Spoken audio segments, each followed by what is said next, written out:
Bem-vindos à casa do povo. Louvado seja o nosso Senhor Jesus Cristo. Para sempre seja louvado. Havendo quórum regimental sobre a proteção de Deus, damos início à presente sessão ordinária.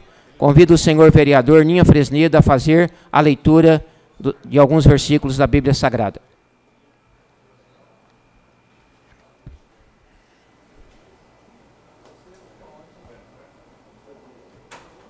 Senhor presidente, pastor Eliezer, Charles, secretários, senhores vereadores, vereadora, nossos amigos que se encontram aqui em nossa casa,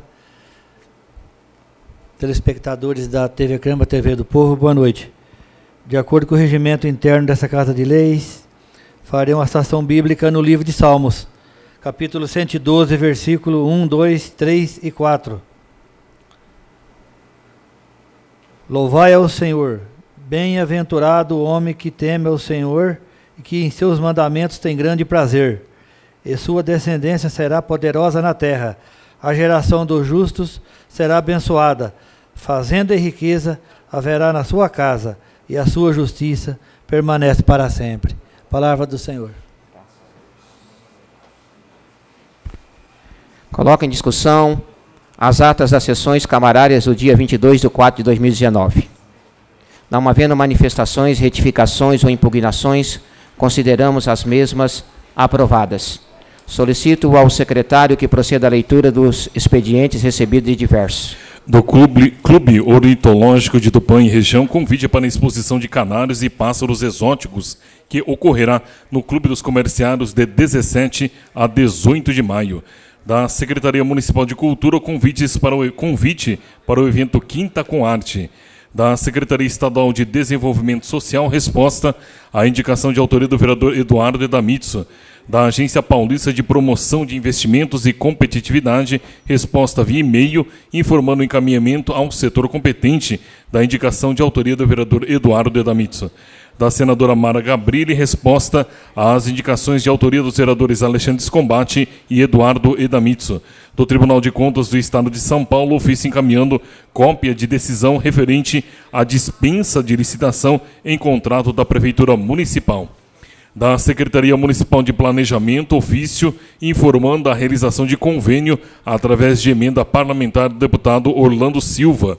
Do deputado estadual Mauro Bragato, mensagem via e-mail informando o recebimento de propositura da vereadora Thelma Tulim. E da Prefeitura Municipal, resposta aos requerimentos 22 e 26, 2018, ambos de autoria do vereador Chaire dos Passos. Senhor presidente, esses eram os expedientes recebidos de diversos. Solicito ao secretário que proceda à leitura dos expedientes apresentados pelos senhores vereadores. Não há, senhor presidente. Solicito ao secretário que proceda à leitura dos expedientes encaminhados pelo senhor prefeito municipal. Também não há, senhor presidente. Solicito ao secretário que leia as indicações apresentadas pelos senhores vereadores. Questão de ordem, presidente. Questão de ordem, vereador Meirelles. Eu requero que as indicações 276 a 295 seja dispensada a sua leitura e que elas possam ser encaminhadas aos órgãos competentes. Consulto as lideranças, Thelma, Capitão Neves, Ribeirão e Amauri, se concordam que seja desconsiderada as leituras das indicações encaminhadas aos setores competentes. Concordo, senhor presidente. Assim sendo, coloco em votação o requerimento do vereador Meirelles para que as indicações de número 276 a 295 sejam considerada a dispensa da sua leitura e encaminhada aos setores competentes. Aprovado por todos. As indicações serão encaminhadas às autoridades competentes. Realizada a dispensa das indicações, indago ao secretário se há inscrições para a tribuna livre. Senhor presidente, temos 3 inscrições para a noite de hoje. A primeira inscrita pelo Conselho das Associações de Moradores de Tupã e região, senhora Tereza Vicente, que irá abordar o assunto referente às conferências da saúde realizadas em Tupã e Bauru, bem como sobre conselhos municipais. Convido a senhora Tereza Vicente para fazer uso da tribuna. Vossa Senhoria dispõe de 10 minutos para o uso da palavra.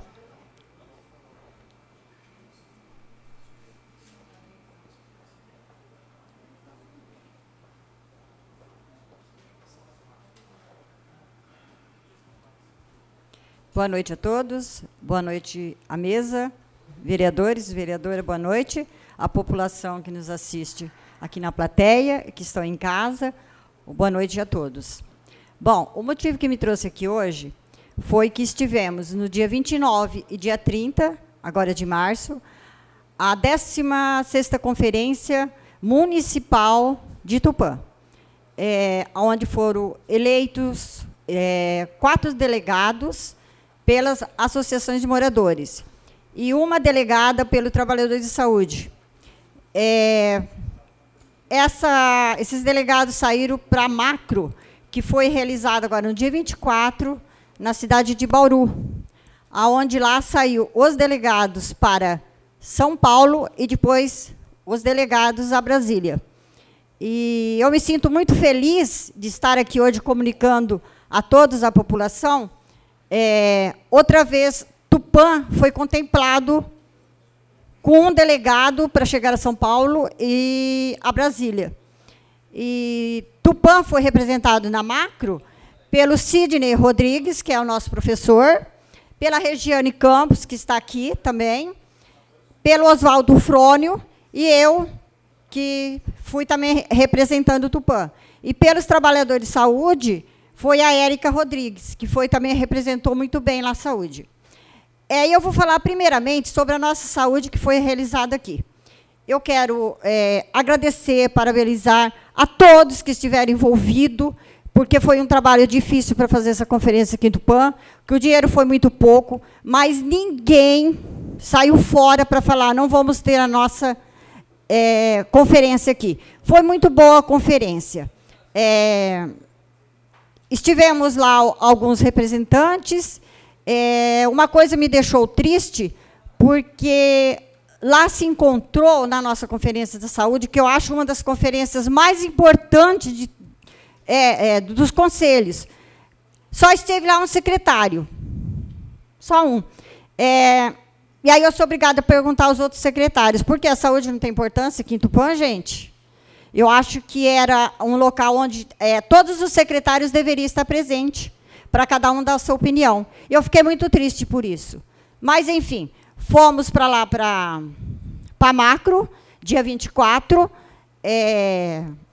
O Sidney saiu como representante do Estado de São Paulo e vai a Brasília também. Então, Tupã, para a saúde, está muito bem representado, graças a Deus. Então, eu agradeço a Célia, agradeço a todos que estavam ali trabalhando, a Rosângela Uriel também, que trabalhou muito para ajudar a gente. Então, foi uma parceria em todas as associações, foi todos, funcionários, todos envolvidos. As associações só têm mesmo que agradecer a todos. E um outro motivo a gente briga muito para o Conselho. Agora, eu acabei de sair de uma reunião do Conselho de Saúde, onde a presidente tinha saído, né, pediu demissão numa reunião anterior, e hoje esteve uma outra eleição. Eu me sinto feliz porque eu acabei ficando com a vice-presidência do Conselho da Saúde e vou me redobrar, triplicar para trabalhar um pouco mais para a saúde. E um outro assunto é sobre os conselhos. Existem secretários aqui dentro de Tupã que, às vezes, o conselho manda o pedido para ele para mandar as pessoas, né, representantes de cada secretaria. Tem secretários que estão impedindo as pessoas a chegarem até ali. Por algum motivo que ninguém sabe o que é, não sei se é político, o que é, não sei, cada um tem o seu motivo, mas eu acho que o conselho é o local onde é para discutir as necessidades da cidade, então eu acho que, seja ele qual for o secretário, eu acho que ele tem que liberar as pessoas para participar, porque senão, para que conselho na nossa cidade, né? Então, secretários, esse é o meu pedido. E a outro respeito sobre o conselho que ainda, por mais que a gente bate aqui, vereador não pode participar do conselho, o vereador não pode ser presidente do conselho, ainda existe secretário que está sendo conselheiro e está lá como presidente. Vou citar só um, porque eu não quero entrar em detalhe. O secretário Mauro Guerra está lá na educação, por exemplo, faz 8 meses que ele não chama nenhum professor, não chama ninguém para ir lá fazer uma reunião. Então, que conselho é esse? O Conselho de Educação é um dos conselhos também mais importantes. Então, secretário, por favor, o senhor já está no local errado, porque o conselho não é para o secretário. O conselho é para a população ou outra pessoa tomar conta. Então, vamos rever isso daí, porque por mais que a gente bate, parece que esse povo não acorda e não vê a situação que está. Vamos lá, professor Mauro Guerra, ou marca a reunião, ou o senhor sai fora, dá o espaço para outro, para quem quer trabalhar para a educação. Um outro assunto, gente, dia 5 agora, comemora o dia do líder comunitário. E as associações se uniram e vamos fazer uma festa ali na chácara do Marola, para se comemorar o dia do líder comunitário. Porque o líder comunitário, gente, não é fácil. Às vezes as pessoas falam assim, o que é isso aí? Isso aí não é nada, não faz nada. Fazemos sim, gente, e é muito difícil. Além de a gente não ter dinheiro para trabalhar, a gente encontra as pessoas que nos barram. Mas barram feio. E ainda falam mal, cobra. Por exemplo, a nossa amiga Regiane hoje foi cobrado da Jamil do Alibe coisa que não é dela. E aí briga com ela. Acaba ela tendo problema dentro de casa, dentro da família, por causa da cobrança. A população tem que entender que o líder comunitário é para estar ajudando, não é para estar fazendo. Então, eu quero parabenizar a todos os líderes comunitários que vai estar nesse dia, no dia 5. Convido a todos os vereadores, as pessoas, para estarem lá, dia 5, lá no Marola. Vamos ter um almoço, um churrasco, em comemoração, para a gente conversar, as autoridades vão estar lá. Então, gente, vamos fazer um agradinho, pelo menos, para os líderes comunitários, que eu acho que nós merecemos, que a gente trabalha voluntário. E eu acho que um trabalho voluntário é muito bonito. Então, como o dia hoje está muito carregado, eu não vou esticar muito a conversa, só queria agradecer e dizer que estão todos convidados. Mas eu não poderia deixar de falar sobre a palavra do tijolo, que seria para o líder comunitário. O tijolo não escolhe onde ele quer ficar em uma obra. Na sala, na cozinha, no banheiro. Ele não tem opção de escolha. E, muitas vezes, uns ficam por baixo, na base, para sustentar as colunas que estão em cima.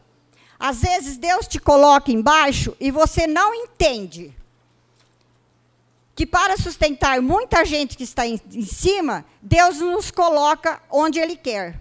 Ele pode ter certeza, onde quer que estejamos, Deus vai nos usar. Somos todos tijolos na obra de Deus. Se estamos em cima, no meio, embaixo, não importa. O que importa é que estamos na obra e tijolos são todos iguais. Portanto, líder comunitário são atores sociais. Não importa o cargo, não importa a entidade e não importa o lugar. Somos todos os líderes comunitários. Parabéns para todos nós.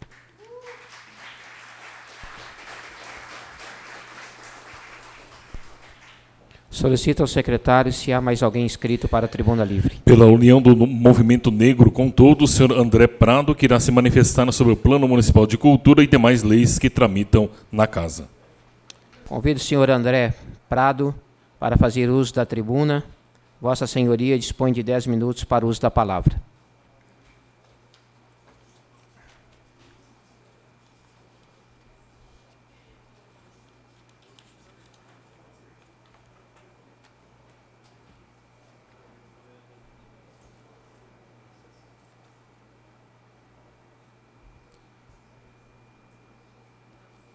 Bom, boa noite, senhores nobres vereadores, vereadores da mesa, boa noite, presidente, boa noite aos fazedores de cultura que hoje está presente aqui, boa noite também aos funcionários da Secretaria de Cultura, boa noite à população que nos assiste aí pelo Facebook, pela TV. Obrigado. Quero agradecer desde já esse momento importante para a área cultural e agradecer pela oportunidade de a gente estar falando um pouquinho de cultura aqui. eu vou fazer um resumo aqui do que é a importância, né, do Plano Municipal de Cultura e do Fundo de Cultura, né? Para quem não me conhece, eu sou presidente da ONG O Monte, a União do Movimento Negro com Todos, uma entidade sem fins lucrativos, que desde 2005 a gente faz um trabalho sociocultural na cidade e na região, com mais de 10 projetos, um trabalho 100% voluntário, com mais de 50 membros inscritos, uma diretoria também com 10 pessoas, e onde acreditamos aí na mudança através da arte e cultura aí, e também difusão e preservação da cultura brasileira. Sou também presidente do Conselho Municipal de Cultura, aqui de Tupã, atuo na área cultural desde criança, como profissional desde 2000. Também na Secretaria de Cultura, eu entrei assim quando a primeira gestão da Secretaria de Cultura, eu não tinha a Secretaria de Cultura, era um departamento dentro da Secretaria de Turismo, e desde 2013, eu trabalhei em 2013, 14 na Secretaria de Cultura, depois 15, 16 aqui nessa casa como assessor, e depois a gente retorna novamente na Secretaria Municipal de Cultura em 2017, agora dando sequência e dando continuidade do que outras pessoas, outros gestores, outros fazedores de culturas fizeram aqui em Tupã, né? Que é dando a continuidade num trabalho tão importante que é essa política cultural, né? Mas antes da gente fazer, é importante falar sobre é importante saber algumas coisas. Exemplo, a primeira referência em um Sistema Nacional de Cultura foi em 1968. Né, foi através de uma reunião nacional de conselheiros de cultura. A criação do Ministério da Cultura ela foi em 1985, ou seja, é um setor novo, é um setor ainda novo, e daí para frente surgiu muitas leis, de 2003 praticamente, muitas leis importantes aí para a área cultural, onde também, na sequência, veio o CNC, que é o Sistema Nacional de Cultura. E o Sistema Nacional de Cultura foi construído em cima das bases e demandas das conferências nacionais, conferências 2009, 2011 e 2013. Né? Então, essas demandas aí, que os estados e municípios também, através dos eixos, né? Através dos eixos que foram colocados nessas conferências nacionais, os municípios e estados começaram aí também a discussão e também as suas conferências, né? E surgiu daí também as 53 metas, né, que visa e tem o objetivo de mais de 3.000 municípios estar com o Sistema Municipal de Cultura até 2020. O Sistema Nacional de Cultura prevê constituir 5 elementos que os municípios precisam ter para a adesão do Sistema Nacional de Cultura. Quais são eles? A Secretaria de Cultura, que era importante, é necessário ter um órgão específico no município, ou seja, pode ser uma divisão de cultura, ou uma secretaria. É necessário ter as conferências que foram realizadas aqui, em Tupã. É necessário ter o plano de cultura, que eu comecei, tive o acesso ao plano de cultura em Tupã em 2013, né, quando eu fiz parte da Secretaria Municipal de Cultura, onde o Charles, que era secretário, já estava com um rascunho, né, e a gente estava com esse rascunho, acho que tinha 96 folhas, e aí eu tive o primeiro contato, não participava de reuniões antes desse período. A gente tinha um grupo cultural, já fazia cultura na cidade, mas eu não participava de reuniões políticas, até porque eu não tinha um conhecimento do plano. E, a partir daí, a gente viu que era importante para o plano, é importante ter o plano em Tupã, era necessário, um plano de cultura para 10 anos no município, e é de extrema importância e faz parte desses elementos que eu estou citando aqui. Então, Secretaria de Cultura, conferências, plano de cultura e o sistema de financiamento, que é o Fundo de Cultura, né? Que a gente, eu vou falar aqui também do fundo. E o conselho, né? É necessário ter o conselho. O conselho ele é constituído, assim como os outros, com 50% do poder público, de pessoas do poder público, e 50% da sociedade civil. É assim que se constitui o conselho. o plano de cultura. Aí, em 2012 e 2013, o extinto, né, Ministério da Cultura, que hoje é a atual Secretaria Especial de Cultura, que fica dentro do Ministério da Cidadania, ela realizou várias ações, deixou à disposição a cartilha e outros materiais para os municípios poderem criar o seu plano municipal. E o plano ele é planejado por quem? Ele é planejado pelo Conselho e a população. Né? É o Conselho que começa a rascunhar, depois, né, finalizar e formatar, e é colocado à disposição da população. O plano precisa existir.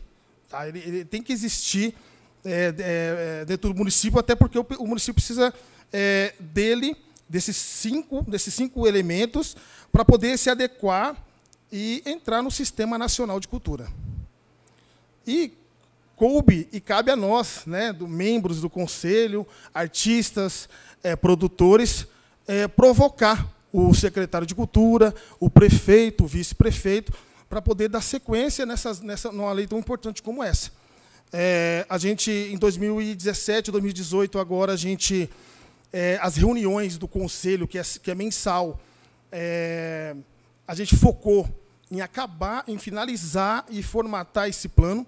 De 96 folhas, ele foi para 32 folhas, claro, seguindo a cartilha do Ministério da Cultura, diversos e-mails, né, muitas noites aí também, além do dia, noites também, para a gente terminar de formatar esse plano, de extrema importância. E ele não tinha meta e prazo, era o que faltava. As outras demandas, as outras informações, o plano já tinha bastante coisa, mas faltava esse principal. Eles não aceitavam. Então, diversos e-mails, a gente conseguiu finalizar. Fizemos uma audiência pública no Museu Índio Avanuíri, onde a população pôde apreciar, assim como os conselheiros, e finalizamos eles, e aí, sim, a gente levou para a prefeitura para poder dar sequência aí nessa lei. O tempo é curto, então vou só dar um resumo aqui no nosso fundo de cultura. Vereadores, o fundo de cultura ele vai fazer uma grande diferença. Uma grande diferença. É com verbas do fundo que a cultura vai ser fomentada. É um dos instrumentos que o Sistema Municipal de Cultura precisa ter, né, para se integrar no Sistema Nacional. É necessário que todo o sistema municipal esteja implantado. O Fundo de Cultura deve ser aplicado no incentivo a projetos culturais da sociedade. Então, os artistas, projetos culturais da sociedade. Mas também pode ser utilizado também na execução de projetos do poder público, em especial em casos de ações compartilhadas com outras instâncias de governo, federal ou estadual. Como essas transferências exigem contrapartidas no município, devem ser previstos os recursos para o fim no Fundo Municipal de Cultura. De onde vem o dinheiro para o Fundo de Cultura? Aí eu coloquei algumas informações aqui que é importante, que algumas delas, da transferências federais ou estaduais, arrecadações vindas de taxas, doações, reembolsos, emendas, retornos, enfim, são diversos caminhos aí que esse dinheiro pode vir para o nosso fundo municipal. Esse fundo, da mesma forma que o plano de cultura e o conselho, para a implantação do fundo de cultura, o prefeito, como os vereadores, precisam aprovar a lei para que possa valer no nosso município. Então, é de extrema importância para o setor cultural de cultura, e é um momento muito especial para quem faz cultura. Quem faz cultura sabe o que eu estou falando, sente o que eu estou falando, e agora chegou um momento que a gente pode ampliar os nossos sonhos. Senhor presidente.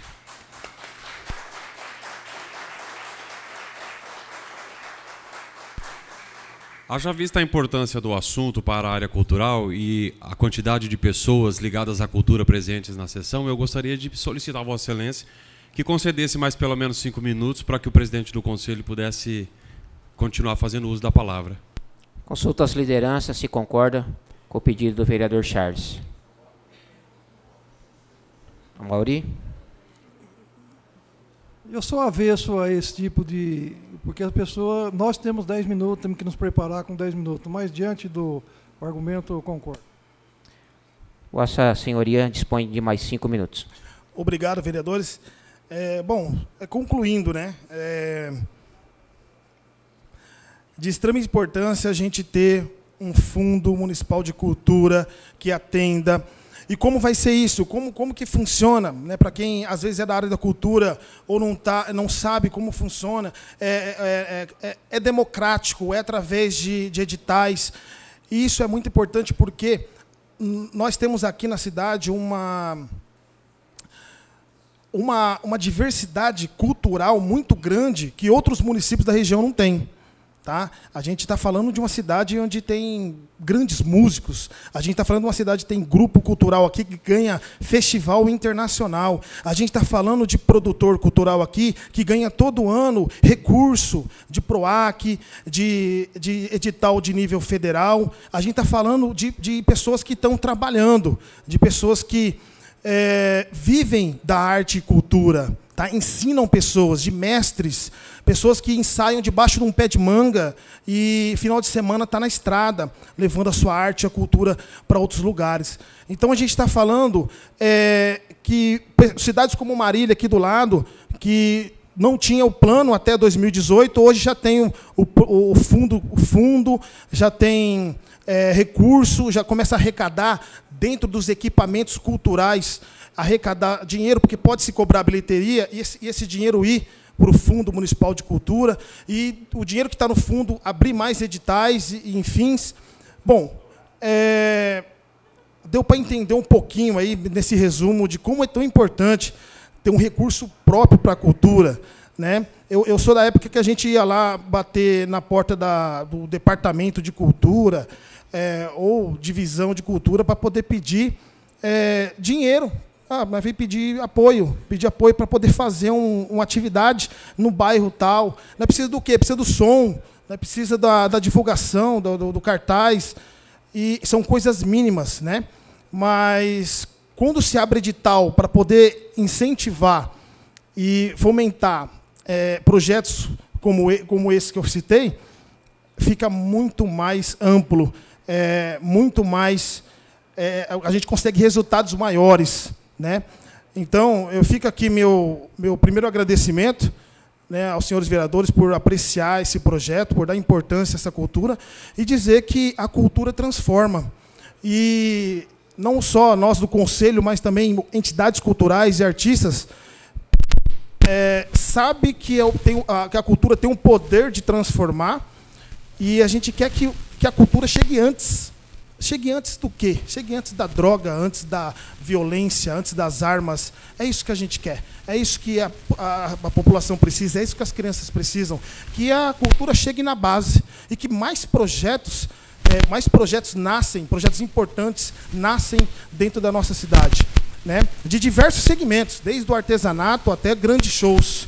É isso que a gente precisa. São várias linguagens dentro da Secretaria dentro da área da cultura, e é de extrema importância que todas as áreas sejam contempladas. Então, que seja aprovado, que esse nosso sonho aí de muitos anos, e de outras pessoas, né, que ajudou a pavimentar essa estrada, seja concluído esse sonho aí de ter um recurso próprio para a cultura, de existir um plano que vai dar um norte para qualquer gestor, qualquer prefeito, ou qualquer secretário de cultura, vai ter um norte do que fazer na área cultural. Né? Ele tem uma cartilha, que é o nosso plano, por 10 anos. Então, é de extrema importância, e eu estou aqui em nome do Conselho e em nome da nossa entidade, que é a ONG O Monte. Obrigado.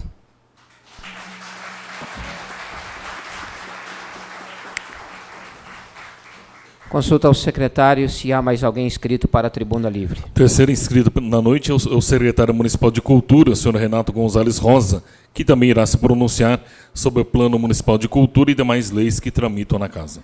Convido o senhor Renato Gonzalez Rosa para fazer uso da tribuna. Vossa Excelência dispõe de 10 minutos para o uso da palavra.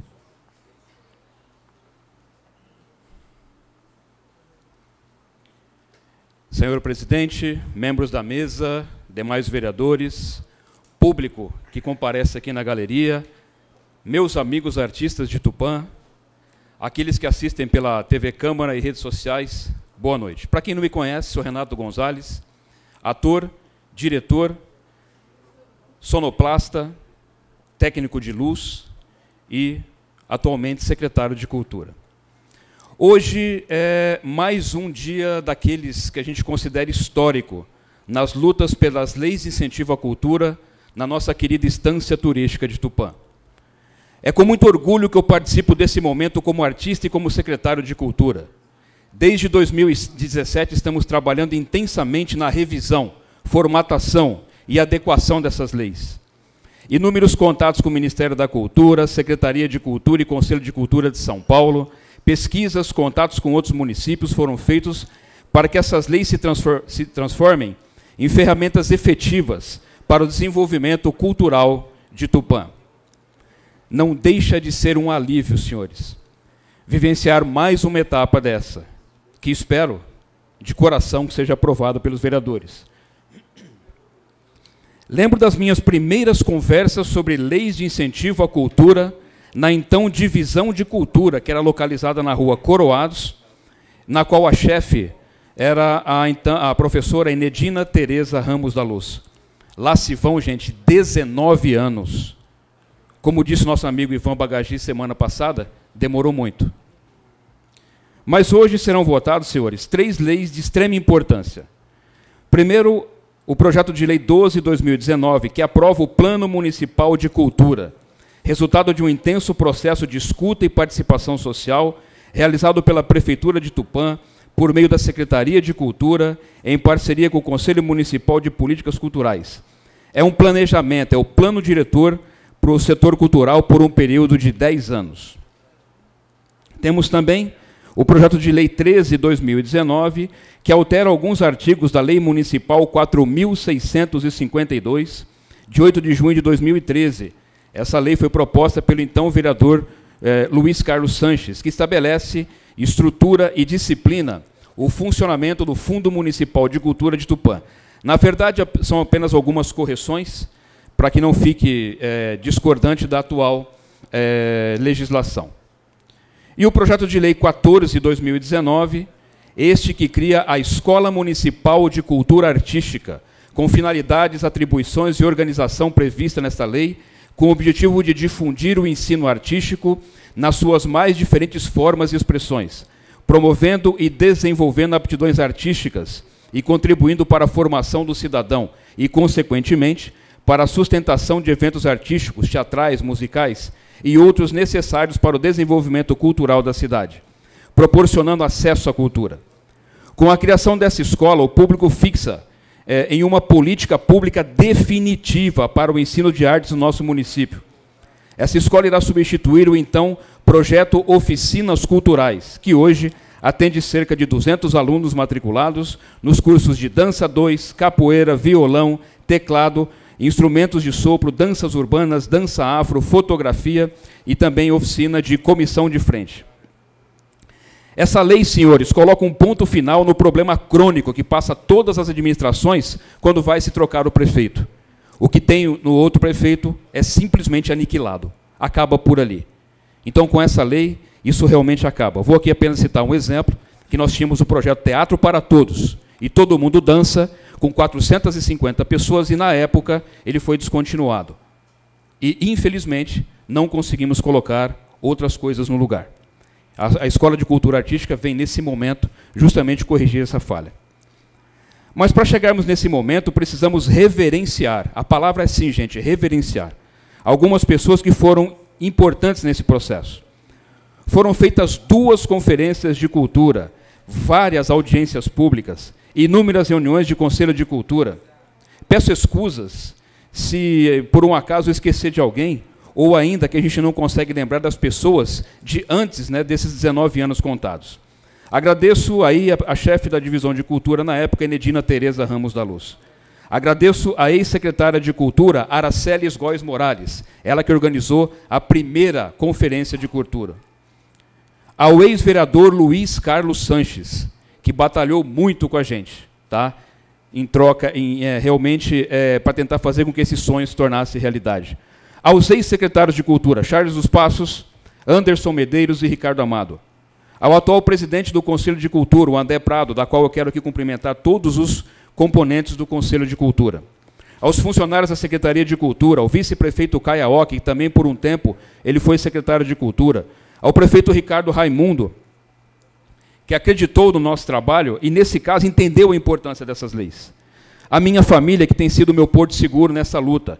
A esposa Leninha Rosa, filhos Gabriela, Vinícius, genros João Marcos e Amanda, meus netos Davi e Manuela, e ao meu pai, Cirso Ribeiro Rosa, da qual eu herdei o amor pelo teatro. E a Deus, por me conceder sabedoria e paciência para trabalhar esse movimento. Senhores vereadores, eu peço em nome da classe artística de Tupã o voto favorável.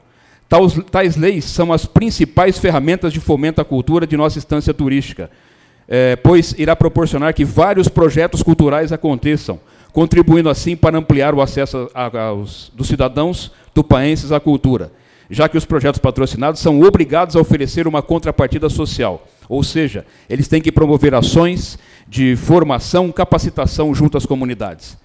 Aprovadas as leis, pedimos apoio para o início de uma outra luta, que é a abertura da conta corrente, o depósito das verbas, a abertura dos editais e o principal, a capacitação dos artistas para participarem desses editais. Tudo isso visando a valorização dos artistas. Com o artista valorizado, quem tem que ganhar, na verdade, é o povo de Tupã. Não há partido político, oposição, situação. Cada vereador, por exemplo, pode pedir para os seus deputados que mandem emendas parlamentares para o nosso Fundo de Cultura. Com o fundo capitalizado, podemos, além de editais, para várias expressões artísticas, incrementar as atividades dos equipamentos culturais de Tupã, como o Solar do Souza Leão, Museu da Fotografia dos Tropeiros, Museu da Varpa, Biblioteca Tobias Rodrigues, Orquestra Municipal Júlio de Castro, Banda Marcial Antônio Busquim, que recentemente foi incorporada à Secretaria de Cultura. E, por fim, os editais que contemplem a valorização da cultura indígena. Nesse caso, eu quero abrir um parênteses. Há exatamente um ano atrás, estávamos envolvidos em polêmicas com a terra indígena Vanuiri. E afirmo que hoje, em um trabalho honesto e sério, liderado pelo prefeito Ricardo, pelo vice Caio e pelo cacique Gerson Damasceno, construímos um ótimo relacionamento e já começa a colher frutos. Por exemplo, a pintura de poste na cidade com grafismo indígena, colocação de fotos dos indígenas em pontos de ônibus e, mais recentemente, uma grande parceria com o projeto TI na Cidade, que é um projeto nascido dentro da Secretaria de Cultura de Tupã e que recebeu uma verba do PROAC para desenvolver essas atividades. Na semana passada nos foi dito, nesta casa, que o pessoal aqui sentia falta da nossa participação nos trabalhos camarários. É verdade, Charles. E nós nos penitenciamos. Porém, nós gostaríamos também que os vereadores participassem mais das atividades da cultura e também do Conselho de Cultura, para vocês conhecerem de perto quais são as dificuldades, quais são os problemas por que passa a cultura de Tupã, os artistas de Tupã. E, por fim, a arte é a busca, o estudo, a manifestação da beleza eterna, da qual não percebemos, senão um reflexo. Para contemplá-la em todo o seu esplendor, em todo o seu poder, é preciso subir de grau em grau em direção à fonte da qual ela emana, de Deus. Para a maioria de nós, esta é uma tarefa difícil. Podemos, ao menos, conhecê-las através do espetáculo que o universo oferece aos nossos sentidos, e também através das obras que ela inspira aos homens de talento, aos artistas de Tupã. Senhores vereadores, muito obrigado pela oportunidade e reitero o pedido que votem favorável aos projetos que vão, com toda certeza, mudar a cultura na nossa instância turística de Tupã.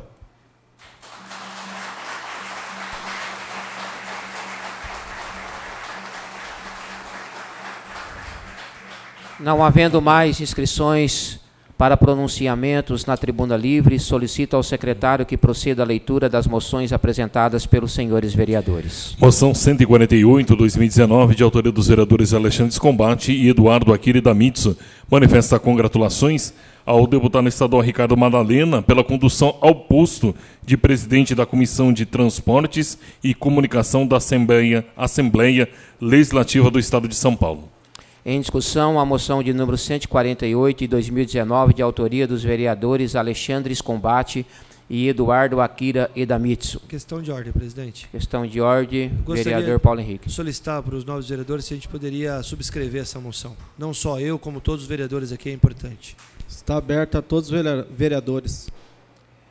Ninguém querendo discutir, colocamos em votação. Os que forem favoráveis permaneçam como estão. Aprovada por todos. De iniciativa do vereador Eduardo Akira Edamitsu, moção 149/2019, manifesta congratulações à comissão organizadora da 36ª Feira da Solidariedade de Tupã, realizada entre os dias 26 de abril a 1º de maio. Em discussão, a moção de número 149 de 2019, de autoria do vereador Eduardo Akira Edamitsu. Ninguém querendo discutir, colocamos em votação. Os que forem favoráveis permaneçam como estão. Aprovada por todos. Igualmente, de iniciativa do vereador Eduardo Akira Edamitsu, moção 150/2019, manifesta congratulações ao senhor Davi Antônio de Castro Júnior por ter completado 46 anos ininterruptos de serviço público prestados ao município de Tupã. Em discussão, a moção de número 150 de 2019, de autoria do vereador Eduardo Akira Edamitsu. Questão de ordem, presidente. Questão de ordem, vereador Meirelles. Pela magnitude dessa moção do Davi de Castro e pelo belo trabalho desenvolvido como funcionário público, eu gostaria de subscrever essa moção. Está aberta a todos os vereadores. Ninguém querendo discutir, colocamos em votação. Os que forem favoráveis permaneçam como estão. Aprovada por todos. Moção 151/2019, de autoria do vereador Gilberto Neves Cruz, manifesta congratulações aos idealizadores do projeto Força do Bem, em virtude do exímio trabalho realizado com famílias carentes em Tupã. Em discussão, a moção de número 151 de 2019, de autoria do vereador Gilberto Neves Cruz. Ninguém querendo discutir, colocamos em votação. Os que forem favoráveis permaneçam como estão. Aprovada por todos. De autoria da vereadora Thelma Tulim, moção 152/2019, manifesta apoio ao presidente da seção São Paulo da Ordem dos Advogados do Brasil, em razão da criação da Comissão Especial para Aprimoramento dos Centros Judiciários de Solução de Conflitos e Cidadania. Em discussão, a moção de número 152 de 2019, de autoria da vereadora Thelma Tulim. Pela discussão, vereadora autora.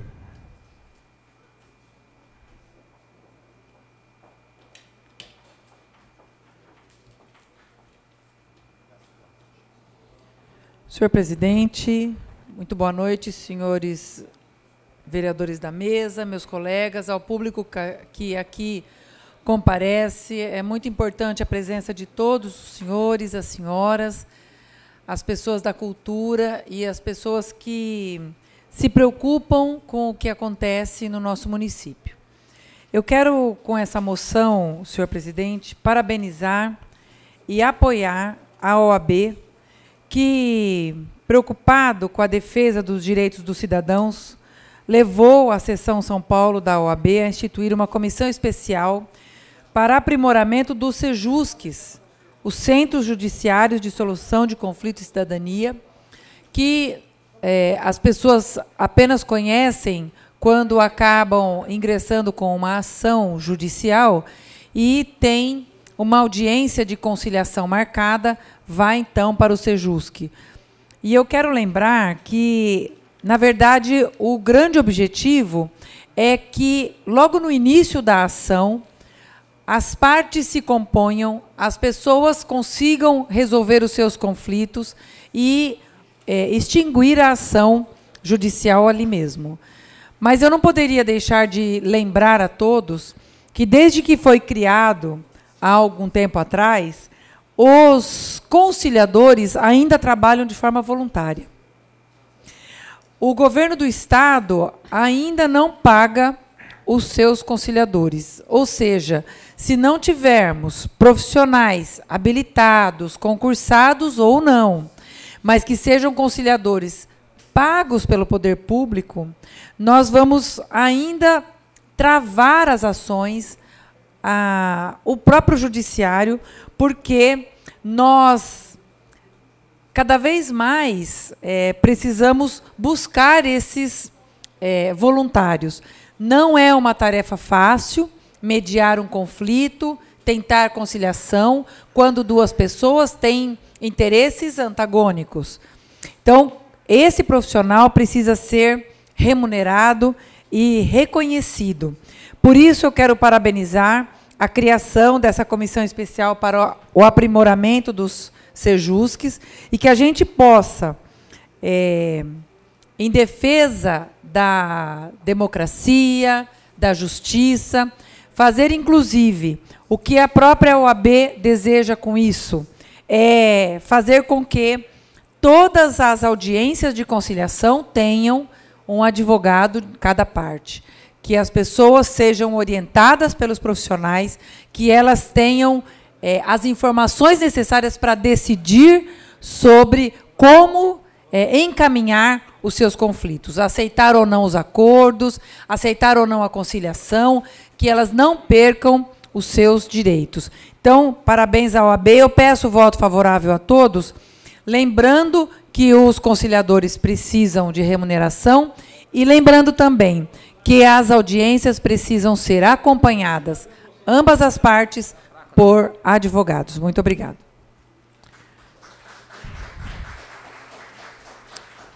Continua em discussão a moção de número 152, de autoria da vereadora Thelma Tulim. Ninguém querendo discutir, colocamos em votação. Senhor presidente, pela ordem. Gostaria de solicitar à vereadora autora que pudesse subscrever essa moção. À vontade, à vontade.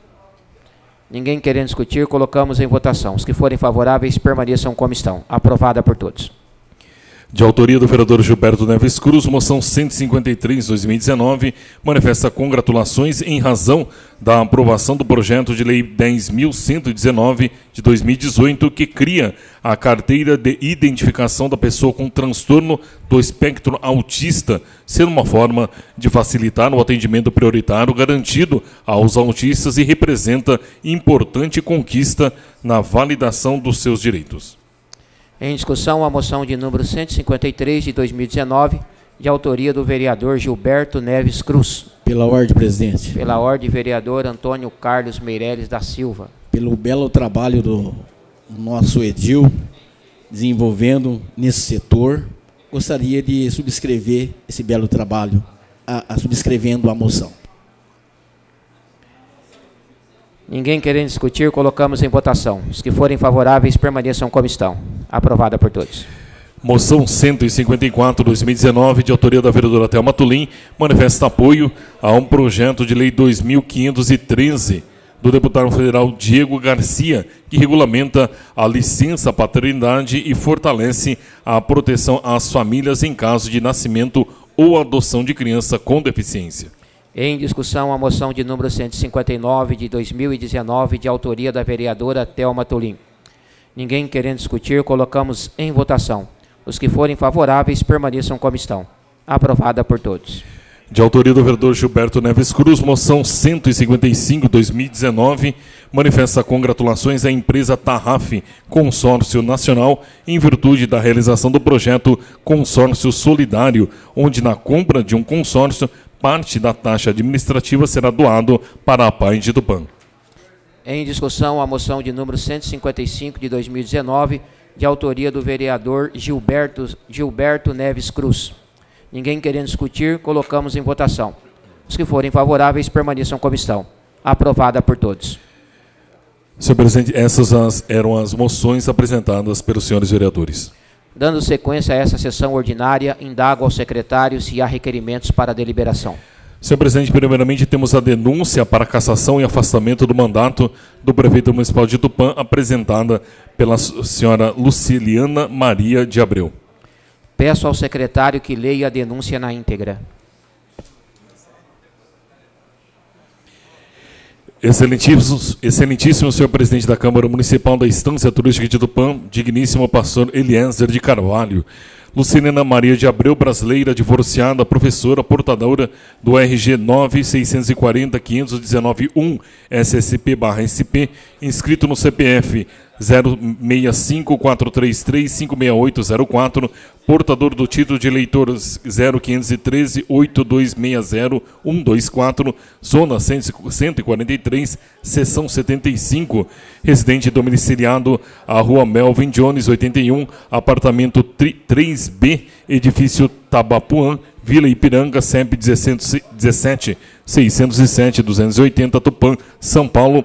Vem muito respeitosamente a presença de Vossa Excelência, com fulcro no Decreto-Lei nº 201, de 27 de fevereiro de 1967, artigo 4º, inciso 7º, 8º e 10º, artigo 64, inciso 4º e seguintes da Lei Municipal 3.070, de 4 de abril de 1990, e artigo 106-A e seguintes da Resolução Municipal 1, de 10 de setembro de 1999, oferecer denúncia para a cassação do mandato, combinado com pedido de afastamento imediato das funções do prefeito municipal da Estância Turística de Tupã, Estado de São Paulo, José Ricardo Raimundo, brasileiro, portador da célula de identidade 9.441.693, inscrito no CPF 043-398-018-44, com endereço na Praça da Bandeira 800 Centro, contato 143404.000, endereço eletrônico prefeito@tupa.sp.gov.br, pelos motivos de fato e de direito que passa a expor. Dos fatos. Nossa amada Estância Turística já teve destaque no cenário nacional por motivos de glória para o nosso povo. Terra da fotografia, profissionais reconhecidos em todo o Brasil, matriz de franquias de sucesso, esportistas renomados, enfim, outrora tivemos motivos para nos orgulhar. A política é o maior mecanismo disponível que temos para transformar a vida das pessoas. Depois de um ciclo que teve apenas 2 grupos que comandaram a nossa prefeitura, surgiu a oportunidade de mudarmos essa história.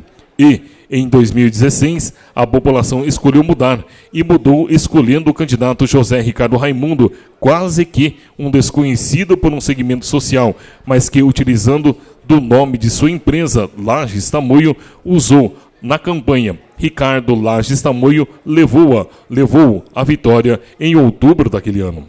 Nascia, naquela data, uma esperança de novos tempos para a nossa cidade. Grupo novo, gente nova, mudança de verdade, gente que ergue templos às virtudes e cava masmorras aos vícios. Grupo de homens livres e boa vontade.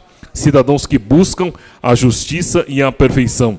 Novo jeito de fazer política, sem conchavos, corte de secretarias, termo de obras paradas, valorização do funcionário público e investimento nas empresas locais foram as promessas de campanha que levaram mais de 13 mil pessoas a acreditar nesse projeto. Infelizmente, a velha máxima que diz que nem tudo que reluz é ouro, novamente se fez notar. Com poucos dias de governo, vimos a notória influência que Evandro Gussi, até então deputado federal, e Reinaldo Augusto, deputado estadual, ambos do PV, partido do prefeito, tinham sobre as decisões do alcaide. Inclusive na nomeação de secretários municipais, antes assessores parlamentares dos deputados citados acima. Essa influência verde, para não dizer forasteira, não estava em consonância com aquilo que a população esperava, e com menos de um ano de governo, a promessa do corte de secretarias e a política sem conchavo foi quebrada. E o prefeito Ricardo Raimundo iniciou seu desgoverno, ou melhor, um governo de amigos para amigos. Aquela cidade esperançosa, feliz por hipoteticamente ter mudado uma história, viu estampada em veículos de imprensa notícias que levaram Tupã a ser estatística negativa em números de casos de dengue, falta de remédios, infestação de escorpiões e a morte de uma criança devido a isso. Fechamento da ala SUS de um hospital, funcionários sobrecarregados na UPA e uma tristeza nitidamente percebida em todos os tupaenses, exceto naqueles que fazem parte desse governo e insistem em dizer que o prefeito é honesto e está tudo sob controle na urbe. Honestidade não é qualidade e não serve de parâmetro nesse caso, uma vez que esse mesmo alcaide responde a 3 pedidos de cassação nesta Casa de Leis, sendo que 2 deles supostamente apontam para uma conduta criminosa do prefeito.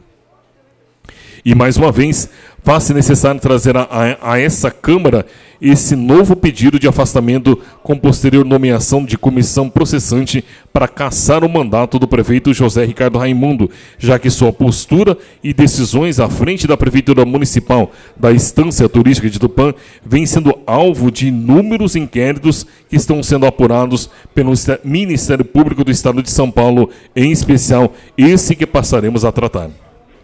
Trata-se de instalação de inquérito civil público para apurar a contratação de serviços de manutenção preventiva de veículos de propriedade da Prefeitura da Estância Turística de Tupã, sem que tenha sido realizado prévio procedimento licitatório nos estritos termos da Lei Federal 8.666/93 ou da Lei Federal 10.520 de 2002, conforme o caso, dependendo a opção pelo procedimento ser feito pelo referido agente público e seus departamentos técnicos.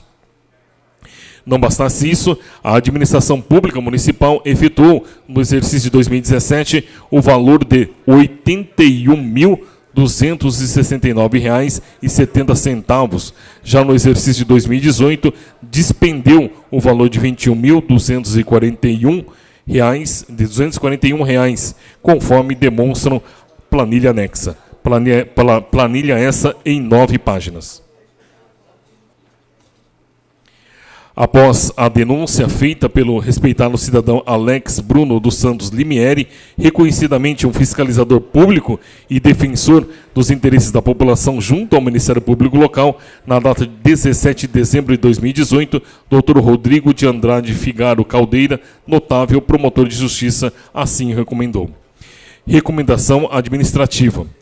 O Ministério Público do Estado de São Paulo, por meio da Promotoria de Justiça de Defesa do Patrimônio Público e Repressão aos atos de improbidade administrativa da comarca de Tupã, pelo promotor de justiça subscritor, com fulcro no artigo 27, parágrafo único, inciso 4 da Lei 8.625/93, do artigo 113, parágrafo 1º da Lei Complementar Estadual 734/93 e no artigo 94 do ato normativo 484/06. Considerando que incumbe ao Ministério Público a defesa do patrimônio público e social, da moralidade e eficiência administrativas e de outros interesses difusos e coletivos, na forma do artigo 127, caput, e artigo 129, inciso 3º, ambos da Constituição Federal, bem como do artigo 25, inciso 4º, alíneas A, da Lei 8.625/93. Considerando a relevância e a magnitude das atribuições conferidas ao Ministério Público no tocante à defesa do patrimônio público por força do artigo 129, inciso 3º da Constituição Federal e das disposições da Lei 7.347/85, considerando que a recomendação é instrumento destinado à orientação de órgãos públicos ou privados para que sejam cumpridas normas relativas a direitos e deveres assegurados ou decorrentes das Constituições Federal e Estadual e serviços de relevância pública e social. Considerando que são princípios norteadores da administração pública e seus respectivos gestores a legalidade, a impessoalidade, a moralidade, a publicidade e eficiência, considerando que o disposto no artigo 37, incisos 21 da Constituição Federal, no sentido que, ressalvados os casos especificados na legislação, as obras, serviços, compras e alienações serão contratados mediante processo de licitação pública que assegure igualdade de condições a todos os concorrentes, com cláusulas que estabeleçam obrigações de pagamento mantidas às condições efetivas da proposta nos termos da lei, o qual somente permitirá as exigências de qualificação técnica e econômicas indispensáveis à garantia do cumprimento das obrigações. Considerando que, em cumprimento ao referido comando constitucional, a Lei Federal 8.666/63 estabeleceu que as obras, serviços, inclusive de publicidade, compras, alienações, concessões, permissões e locações da administração pública, quando contratadas com terceiros, serão necessariamente precedidas de licitação, ressalvadas as hipóteses previstas nesta lei, artigo 2º, e que a licitação destina-se a garantir a observância do princípio constitucional da isonomia, a seleção da proposta mais vantajosa para a administração e a promoção do desenvolvimento nacional sustentável, e será processada e julgada em estrita conformidade com os princípios básicos da legalidade, da impessoalidade, da moralidade, da igualdade, da publicidade e da probidade administrativa, da vinculação ao instrumento convocatório, do julgamento objetivo e dos que lhes são correlatos, artigo 3º. Considerando que a Lei 8666/93 dispõe em seu artigo 15, parágrafo 1º da Lei 8666/93, que, artigo 15, as compras sempre que possível deverão, parágrafo 1º, o registro de preços será procedido de ampla pesquisa de mercado. Considerando o quanto já se encontra apurado nos autos de inquérito civil em epígrafe a demonstrar que a Prefeitura de Tupã vem, desde o ano de 2017, contratando serviços e produtos da empresa Piva e Roio Limitada, sem a prévia realização de licitação, não obstante o total de despesas realizadas por ano com tais contratações tenha ultrapassado os limites legais da dispensa licitatória. Considerando que a totalidade das despesas realizadas no ano de 2017 diz respeito a serviços e produtos destinados à manutenção dos veículos de propriedade da Prefeitura, a demonstrar que o ente público contratante possui necessidade perene e constante desses serviços, exigindo assim prévia licitação para sua contratação em atendimento aos comandos normativos constitucionais e legais acima descritos. Considerando que o atual prefeito justificou a não realização de licitação para as contratações acima referidas com o argumento de que as compras decorrem de situação de urgência e de objetos diversos que, assim, não poderiam ser aglutinados. Folhas 30 e 40.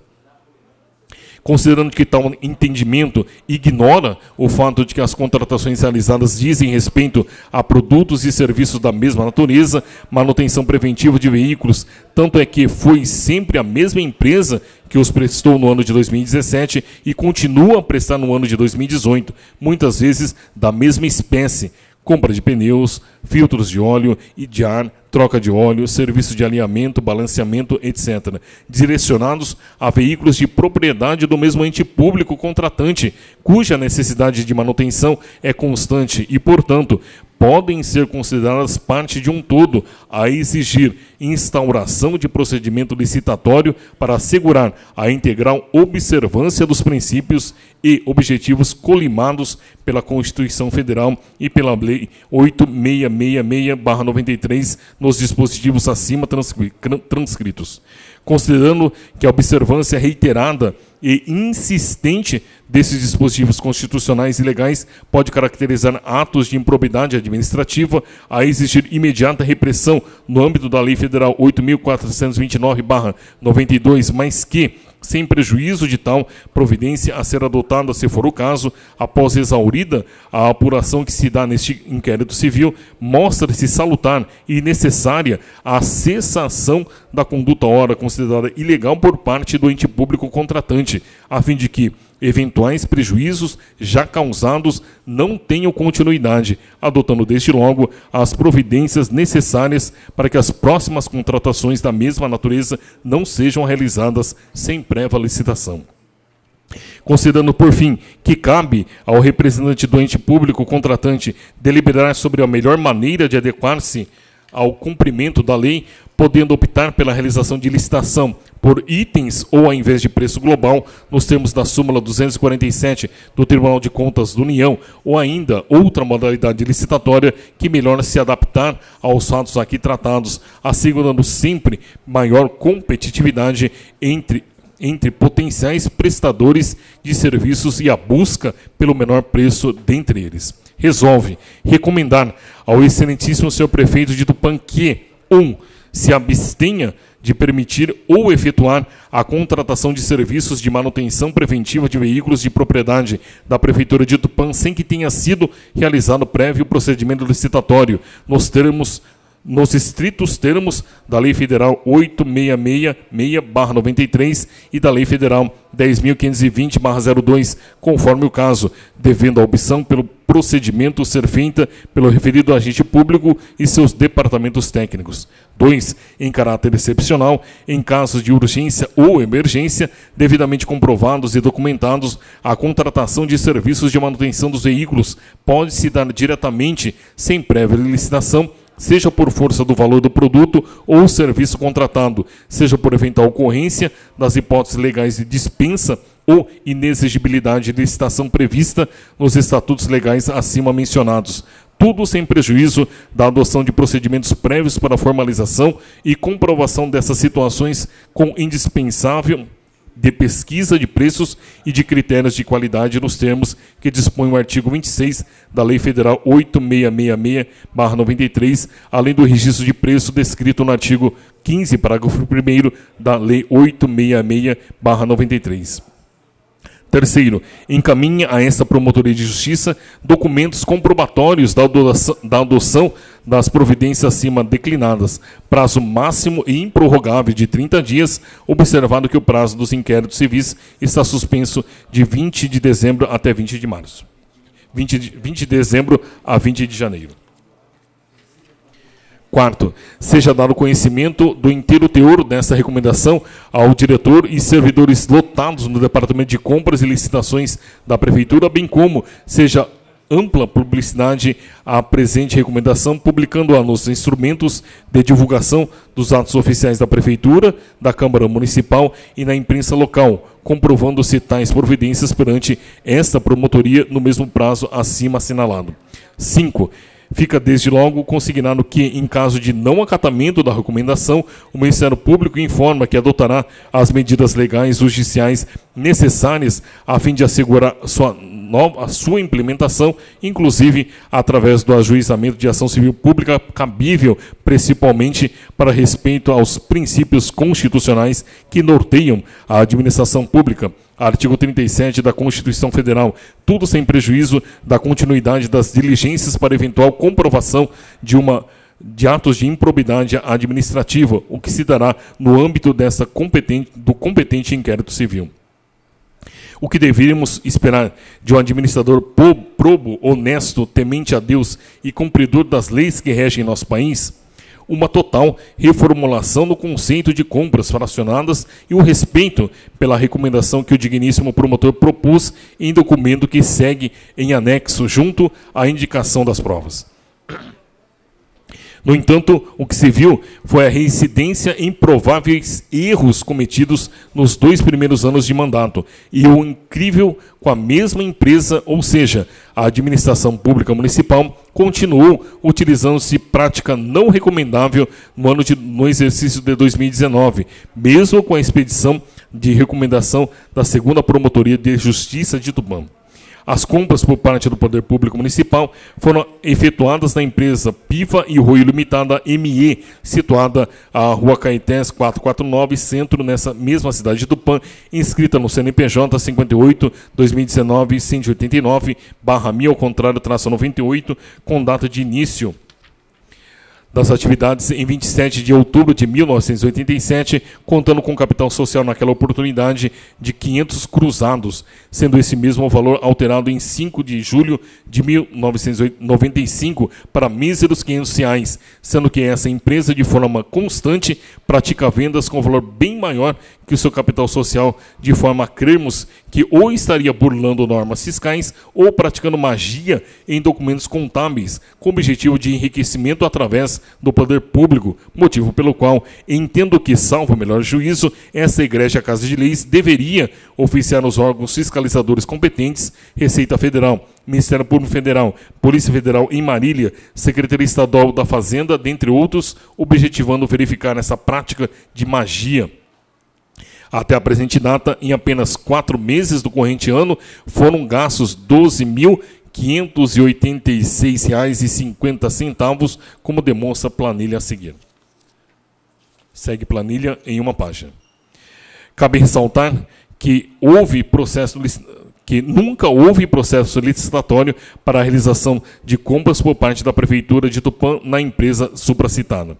O que causa muita estranheza, nobres vereadores, é que sabe-se que a Prefeitura enfrenta dificuldades financeiras. Fala-se em contenção de despesas, contingenciamento, alguns fornecedores estão sem receber, mas a empresa referida está com o pagamento em dia. Esse fato aguçou minha curiosidade e fui pesquisar. Ocorre que um dos proprietários da Piva e Roio Limitada ME, senhor João Carlos Martins Roio, portador do RG 15.815.184 SSP/SP, inscrito no CPF 063-378-828-73, residente na Rua Rosa Magi Convento, 350, Vila Barca, nessa mesma cidade, mesmo endereço da outra sócia da empresa, a senhora Nádia Rato Piva Martins. O senhor João Carlos Martins Roio foi eleitor do prefeito Ricardo Raimundo e é também amigo pessoal com relacionamento familiar. O empresário citado participou efetivamente da campanha do até então candidato Ricardo Lages Tamoio, inclusive divulgando em suas mídias sociais conforme fotos retiradas do seu perfil do Facebook, facebook.com/joaocarlos.roio. A petição traz 6 páginas com as citadas fotos. Antes de ter participado como eleitor e apoiador do prefeito Ricardo Raimundo, percebe-se que o empresário João Carlos Martins Roio é amigo próximo e tem relacionamento familiar com a Alcaide, participando de confraternizações, jogos de futebol, jantares, sempre acompanhado das pessoas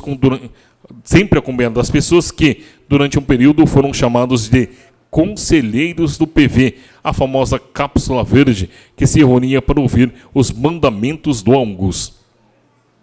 Tomei o cuidado de preservar as demais pessoas que estão nas fotos, pois o pedido em tela trata-se da estranha relação do Poder Público Municipal com a empresa Piva e Roio Limitada ME. Porém, é fácil saber quem são, pois as fotos estão no perfil facebook.com/joaocarlos.roio e publicadas no modo público. A seguir, em 4 páginas, também elenca as citadas fotos. Existem claros indícios de crimes cometidos pela administração municipal e uma flagrante proteção àqueles que são amigos ou filiados ao Partido Verde, comandado regionalmente pelo deputado estadual Reinaldo Augusto e apontados por muito como o verdadeiro mandatário do Executivo tumpaense. Como cidadã, exerço neste momento o meu dever de contribuir com a verdade e trazer até essa respeitada Casa de Leis, esse pedido de afastamento com posterior cassação do prefeito José Ricardo Raimundo, passando a elencar os prováveis crimes cometidos pela Alcaide. 2. Do direito da cidadania do autor da denúncia, como não deixa dúvidas, com fundamento no artigo 5º, inciso 1º do Decreto-Lei 201, de 27 de fevereiro de 1967, a denúncia que serve como sustentação ao desencadeamento do processo de cassação pode ser feita por qualquer eleitor. A inclusa certidão expedida pela Justiça Eleitoral, documento anexo, comprova que o autor da presente denúncia está alistado e encontra-se em dia com suas obrigações eleitorais. Do cabimento do pedido, fundamentos legais. Com os indícios de prática de infração política administrativa, caberá à Câmara dos Vereadores processar e julgar o prefeito conforme as disposições do artigo 5º do Decreto-Lei nº 201, de 1967. Artigo 5º. O processo de cassação do mandato do prefeito pela Câmara por infrações definidas no artigo anterior obedecerá ao seguinte rito se outro não for estabelecido pela legislação do Estado respectivo. Trata-se, portanto, de julgamento eminentemente político, já que compete ao órgão legislativo municipal. Meireles, 2006, página 700, explana. Na cassação, o plenário decide se o titular do mandato deve perdê-lo ou não, em face da falta cometida ou da situação de fato que se apresente em conflito com as disposições legais que regem o exercício do cargo ou função efetiva. Para a cassação, há necessidade de quórum e observância da tramitação legal e regimental estabelecida para essa deliberação. No mesmo sentido, Lobo Edilei, em 2003, aclara que o julgamento político, assim como o jurídico, é extremamente vinculado, não deixando margem à discricionariedade, não se admitindo, portanto, atos e procedimentos à margem da lei. Só porque político, não se pode admitir a parcialidade, a arbitrariedade, nem a injustiça. Assim como o judicial, o julgamento político deve ser fundamentado. É da fundamentação que se extraem os motivos, os argumentos que demonstrem, com base nas provas, que o réu tenha cometido a conduta imputada. Lobo, 2003, página 141. Já José Nilo de Castro, 2006, página 480, explica que a cassação do mandato eletivo por senato vinculado deve ser apreciada pelo Poder Judiciário no que diz respeito à formalidade do procedimento da cassação e à legalidade intrínseca dos elementos internos do ato ou fatos motivadores da medida punitiva. Mas conclui: o que, entretanto, é interdito, subtraído ao judiciário, é invadir o campo próprio dos atos interna corporis, valorando a função política que a ordem jurídica conferiu ao legislativo, com exclusividade, indo ao mérito da cassação, revisando-o por esse motivo. O judiciário não pode substituir o julgamento político administrativo da Câmara pelo seu. A teoria dos motivos determinantes se impõe aqui, no particular, pela qual tanto ato, quando tiver sua própria motivada, fica vinculado ao ato exposto. Daí não se busca no judiciário saber se foi justa, injusta, inconveniente ou se severa a deliberação da Câmara, se essa deveria perdoar ou não o acusado, pois esse juízo é de mérito e a Justiça não pode substituir a deliberação da Câmara Municipal por um pronunciamento de mérito do judiciário. Pelos termos que vem disposto no artigo 1º, caput do Decreto-Lei nº 201/67, quando assevera que a apuração pelo Poder Judiciário desta matéria não se confunde com o controle político interno ou externo do Executivo, resta claro que tal ocorrerá independentemente do pronunciamento da Câmara dos Vereadores, tanto o que diz textualmente também na dicção do artigo 4º, no sentido de que ali prever as infrações políticas administrativas que sujeitam o chefe do Executivo Municipal a julgamento pela Câmara de Vereadores, com sanção de cassação do mandato, não poderia ser diferente, até pelo fato de constituir tais condutas delitos de ordem pública incondicionada.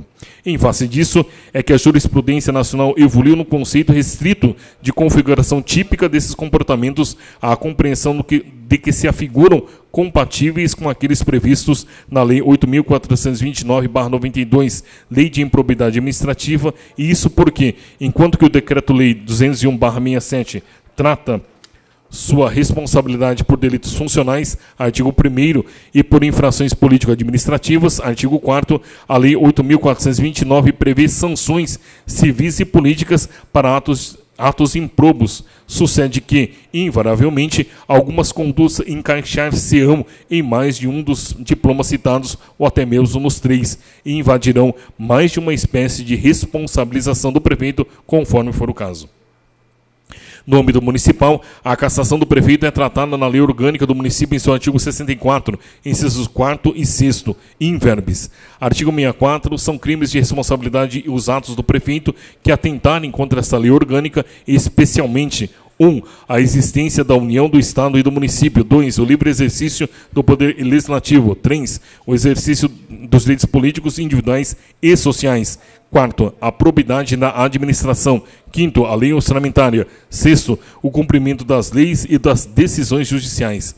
Parágrafo único. Esses crimes serão definidos em lei complementar que estabelecerá as normas de processo e julgamento. Grifos nossos.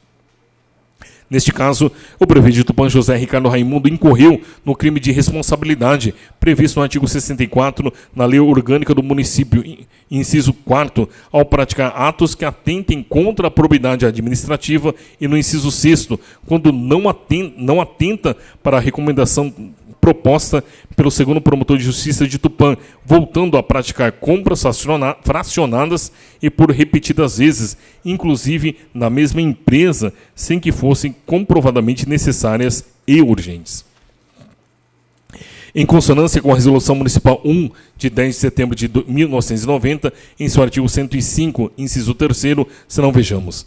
Artigo 105, a comissão processante composta por 3 vereadores, será constituída com as seguintes finalidades. Redação dada pela Resolução Municipal 4 de 2017. Apurar infrações político-administrativas do prefeito e dos vereadores e no desempenho de suas funções nos termos da legislação em vigor e desse regimento. 2. Destituição dos membros da mesa nos termos da legislação em vigor e desse regimento. 3. Cassação ou declaração de perda de mandato do prefeito e vereadores nos termos da legislação em vigor e desse regimento. Grifo nossos. Senhores nobres vereadores, além das hipóteses de cassação previstas na lei orgânica e legislação complementar, deve-se dar cumprimento aos tipos infracionais político-administrativos e crimes de responsabilidade trazidos pelo Decreto-Lei 201/67. Do Decreto-Lei 201/67.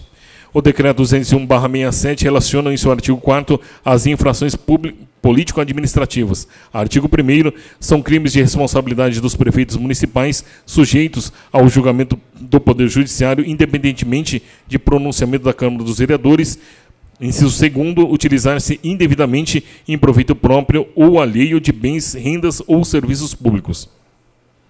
Aqui, nobre se diz, está clara a transgressão do chefe do Executivo Municipal, o senhor Ricardo Raimundo, ao inciso 2º do artigo 1º do Decreto-Lei 201/67, uma vez que, reiteradas vezes, a empresa Piva e Roio Limitada ME, de propriedade do amigo pessoal do alcaide, foi beneficiada por diversas compras acionadas, lembrando que o prefeito Ricardo Raimundo, pasme, ignorou a recomendação da 2ª Promotoria Pública de Tupã e ainda segue-se no rol de transgressões as regras legais cometidas pelo prefeito Ricardo Raimundo, outrora chamado Ricardo Lages Tamoio.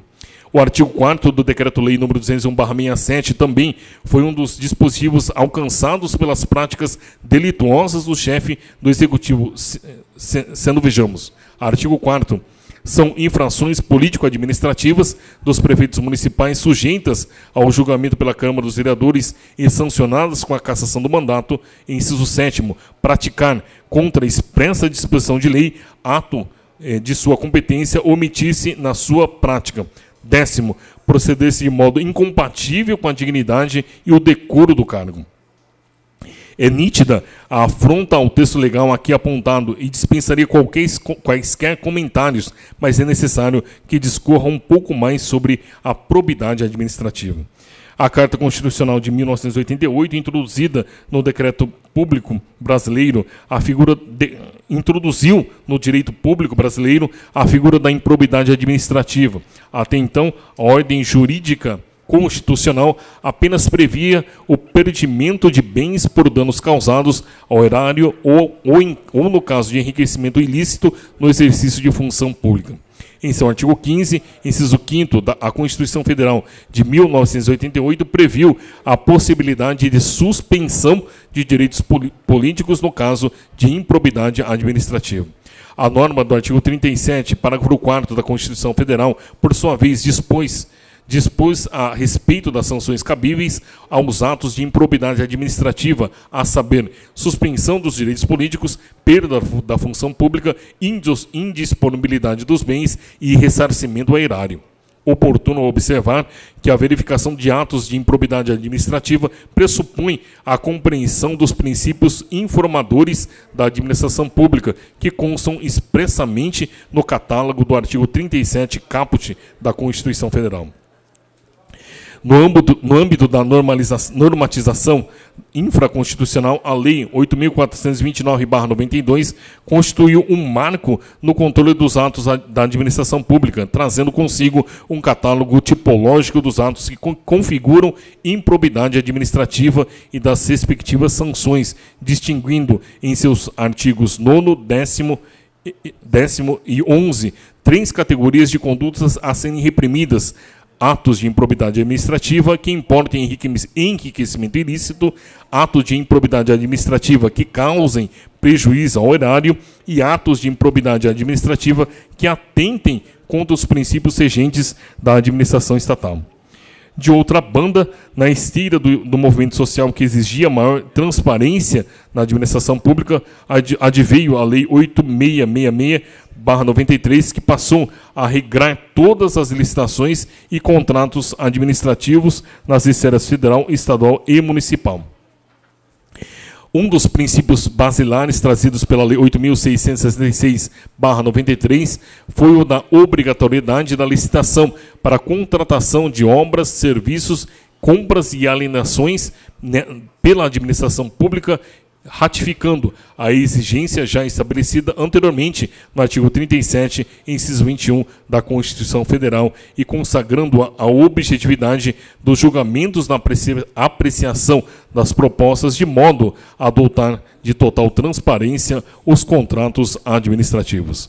A presente visa abordar as consequências à luz da Lei 8.429/92 da dispensa indevida do processo de licitação nas compras da administração pública, especificamente nos casos de dispensa pelo pequeno valor do contrato, onde tenha sido utilizado expediente fraudulento consubstanciado no fracionamento de despesa de forma a tentar legitimar a contratação direta indiscriminada, adequando aos valores previstos na Lei 866/93, em relação aos quais é dispensada a realização de licitação.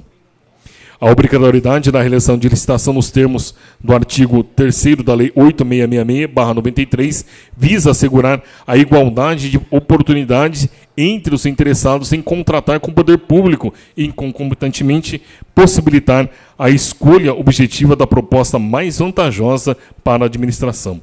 Para que seja analisada a eventual ocorrência de improbidade administrativa pela não realização da licitação obrigatória, deve ser examinada primeiramente em cada caso eventual incidência das hipóteses da dispensa ou inexigibilidade de licitação, trazidas nos artigos 24 e 25 da Lei 8666/93.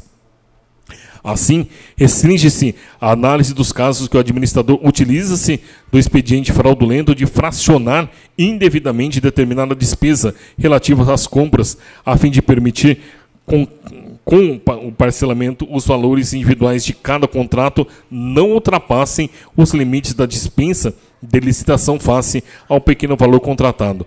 Assim, para fins restritos a que se propõe o presente, cumpre sejam examinados apenas os incisos 1º e 2º do artigo 24 da Lei de Licitações, que se referem especialmente à possibilidade da dispensa de licitação face à contratação de pequeno valor.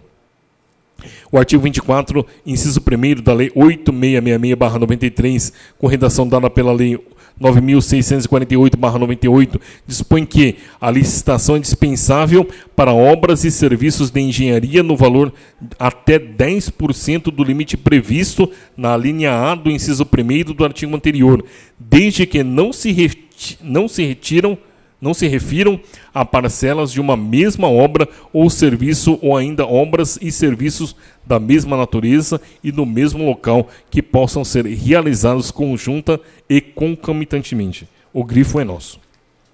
Já o artigo 24, inciso 2º da Lei 8666/93, também com redação dada pela Lei 9.648/98, reza que a licitação é dispensável para outros serviços e compras de valor até 10% do limite previsto na linha A do inciso 2º do artigo anterior e para alienações no caso previsto nesta lei, desde que não se refiram a parcelas de um mesmo serviço, compra ou alienação de maior vulto que possa ser realizada de uma só vez. O grifo é nosso.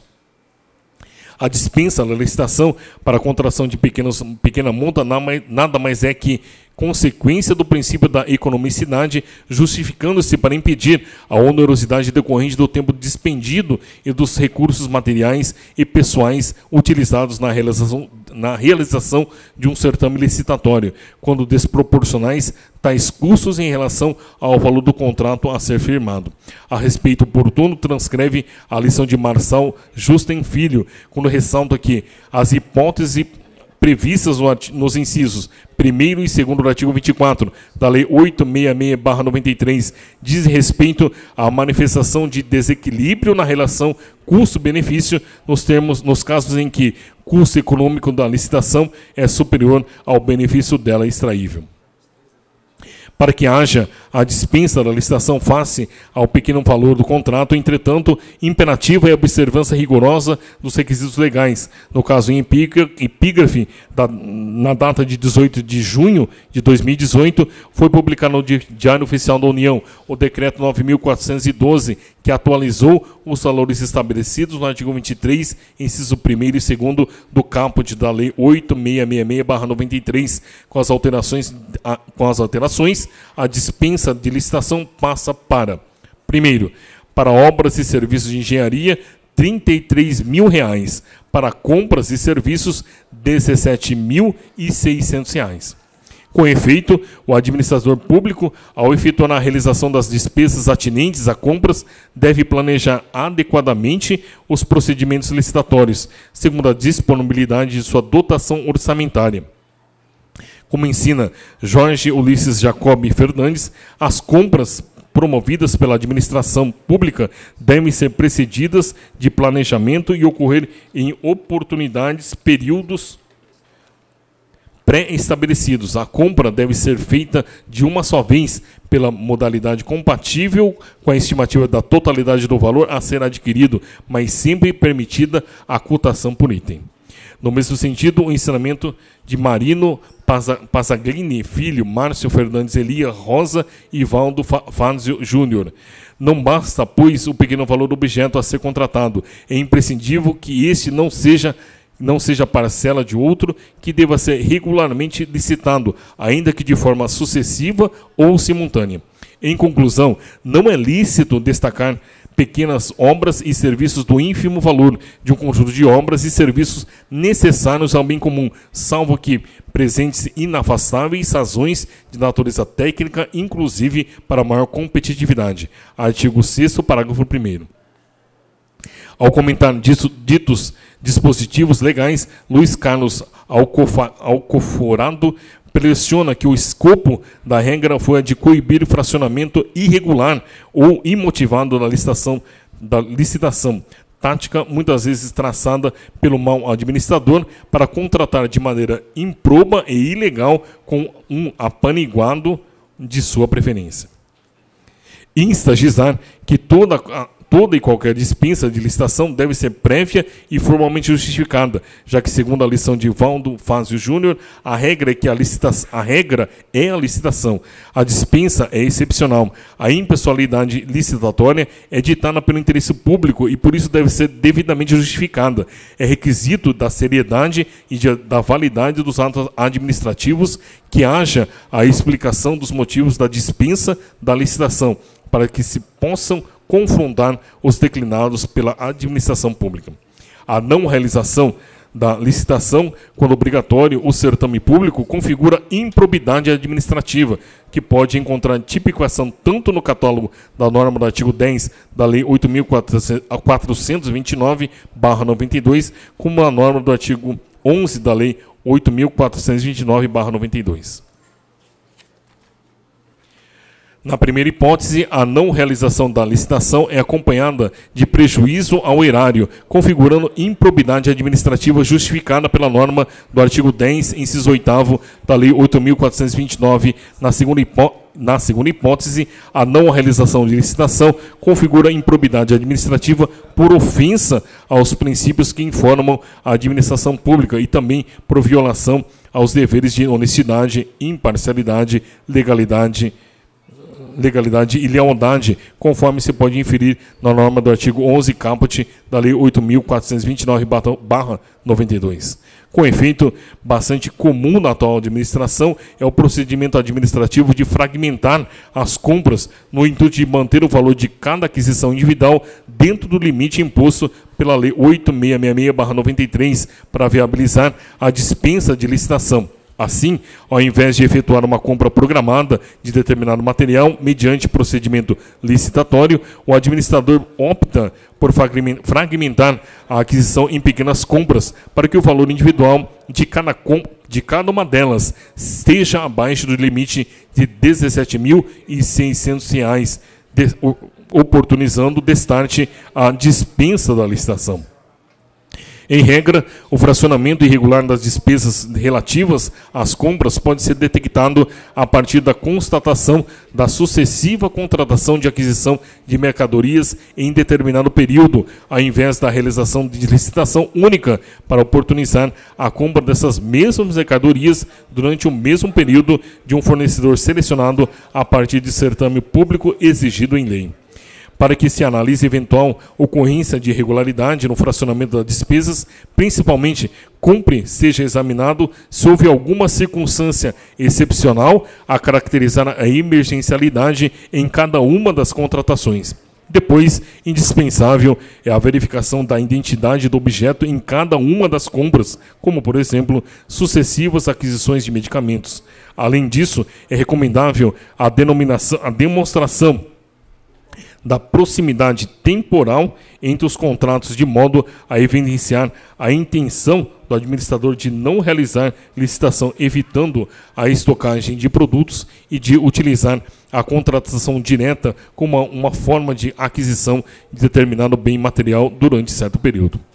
Cumpre também estabelecer uma diferenciação entre o fracionamento de contratações previsto no artigo 22, parágrafo 5º da Lei 8.666/93, com o fracionamento realizado apenas para burlar a obrigatoriedade de licitação nas compras da administração pública.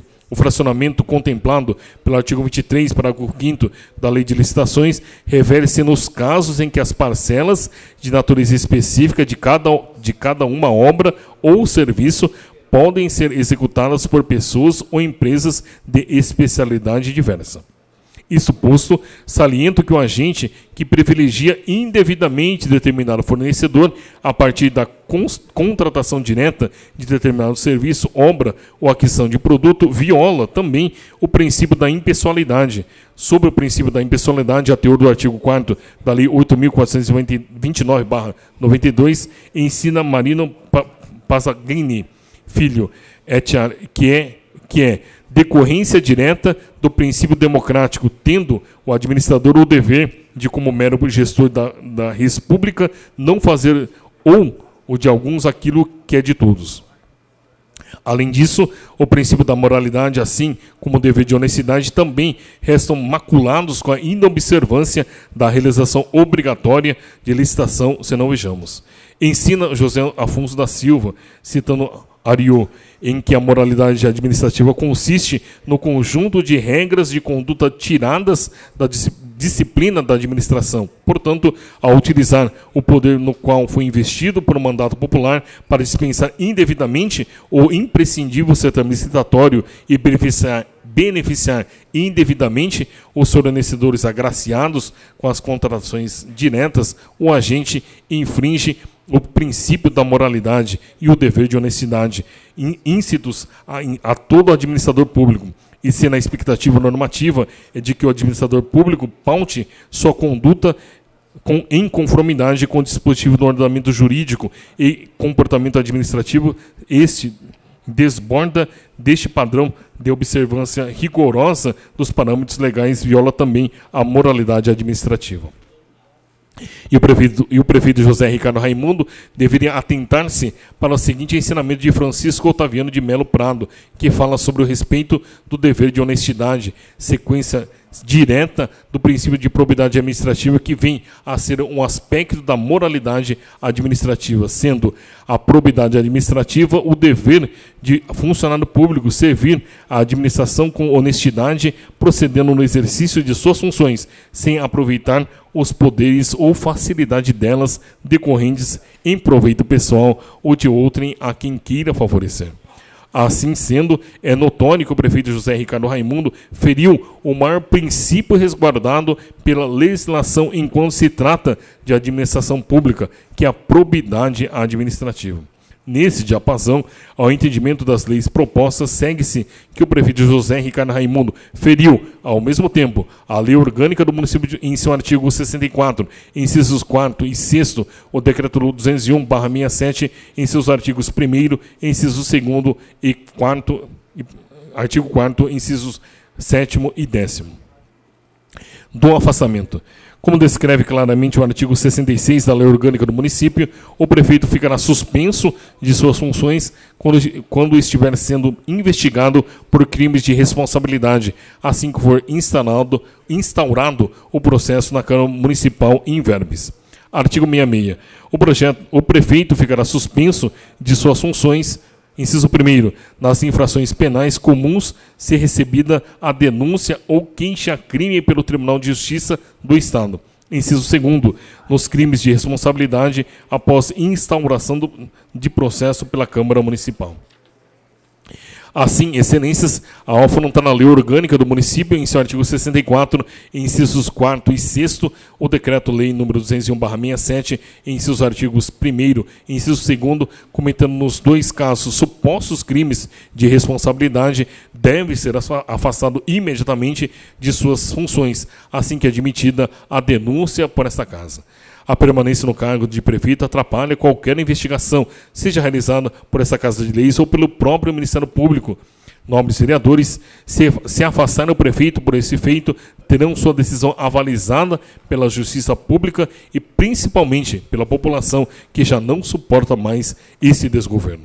Certo ainda que os fatos que ensejaram esta denúncia também foram apresentados ao Ministério Público do Estado de São Paulo, não há que sem falar em duplicidade de julgamento, uma vez que esta egrégia Casa de Leis tem legitimidade para o julgamento político administrativo e ao Tribunal de Justiça o julgamento dos crimes comuns. Constitucional, administrativo e processual civil, ação civil pública, improbidade administrativa, ato de prefeito municipal, Lei 8.429/1992, crime de responsabilidade, Decreto-Lei 201/1967, duplo regime de responsabilidade, bis in idem, inexistência, reclamação 2138, Distrito Federal, efeitos interpartes, não aplicação a todos os agentes públicos por ausência de identidade material, extinção da ação, falta de interesse de agir, reforma, procedentes do Supremo Tribunal Federal, Superior Tribunal de Justiça e deste tribunal, recurso conhecido e provido.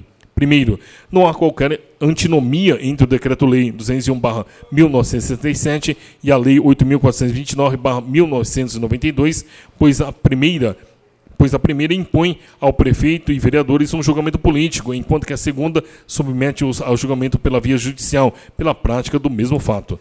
Recurso conhecido e provido, direito constitucional e administrativo, improbidade administrativa, agente político, aplicabilidade. É certo que o Pleno do Supremo Tribunal Federal, no julgamento da reclamação 2138, definiu que agentes políticos sujeitos a processo de impeachment, crimes de responsabilidade, não podem ser processados por prática de atos de improbidade administrativa, embora que esse posicionamento seja prejudicial aos valores republicanos e aos princípios da administração pública, não se deve tomá-lo como uma posição consolidada do STF, a ponto de influenciar o julgamento dos demais órgãos do Poder Judiciário. A uma, porque alguns de seus votos que compuseram o acórdão foram dados à época do julgamento por ministros que hoje não mais compõem o Supremo Tribunal Federal. A duas, porque com a atual composição, o Pleno do Supremo Tribunal Federal, ao julgar a petição 3.923 de São Paulo, em que o requerente condenado por prática de improbidade administrativa postulava que o processo fosse encaminhado ao Supremo Tribunal Federal, visto ter sido eleito deputado federal, indeferiu de forma unânime o pedido e assumiu posição contrária à afirmada na reclamação 2138, ao decidir que não há prerrogativas de foro para a ação de improbidade. Ressalta-se que os votos dos ministros Joaquim Barbosa, relator, Ricardo Lewandowski, Carlos Aires Brito, Carmen Lúcia Antunes Rocha, adotaram entendimento de que os agentes políticos estão sujeitos ao processo por ato de improbidade administrativa, sem direito ao foro especial. Conclusão. Diante do exposto e tendo vista a prova do dolo que comprovará no inquérito civil e posteriormente na ação de responsabilidade por ato de improbidade administrativa, seja a vontade livre e consciente dos agentes públicos de violar os princípios da administração pública ou então, mais além do benefício indevidamente determinados fornecedores, agraciando-os com sucessivas contratações diretas, valendo-se da inobservância do somatório geral dos valores das compras relativas ao mesmo objeto e considerando cada compra isoladamente para dispensar indevidamente o imprescindível certame licitatório, tal expediente fraudulento que fraciona valores de compras para que individualmente não ultrapasse os limites para o qual está autorizado legalmente a dispensar o certame licitatório, evidencia o dolo dos agentes públicos de modo a viabilizar a imputação do ato de improbidade administrativa, é que requeiro a responsabilização do agente envolvido em consonância com os princípios da legalidade e moralidade administrativa e demais dispositivos previstos em nosso ordenamento jurídico brasileiro. Nobres vereadores, os pedidos de afastamento e cassação do prefeito José Ricardo Raimundo não apresentaram inconsistência ou falta de provas, assim como esse que trago até os nobres edis. As práticas ilícitas apresentadas nessa peça de denúncia são graves e atingem a um só tempo a legalidade, a moralidade e a probidade em que devem permear a conduta do administrador público. Indicação das provas. Primeiro, contrato social da empresa Piva e Roio Limitada ME. Segundo, recomendação da segunda Promotoria Pública de Tupã. Terceiro, planilhas comprovando compras na citada empresa. 4.1, sugestão de eventuais novas provas. Aponta a essa egrégia Casa de Leis que oficie o Tribunal Regional de Contas do Estado de São Paulo, seccional de Adamantina, indagando se houve apontamento nas transações acima mencionadas e apresentadas nas planilhas deste documento no exercício de 2017 e 2018. Sugerimos ainda que seja oficiada a segunda promotoria dessa comarca, objetivando a vinda ao corpo formal dessa denúncia do inquérito civil 14.0462001905/2017-1, vez que o conteúdo apurado até o presente momento neste inquérito poderá sim trazer ricas e eficazes provas que aqui alegado. Requer-se a juntada.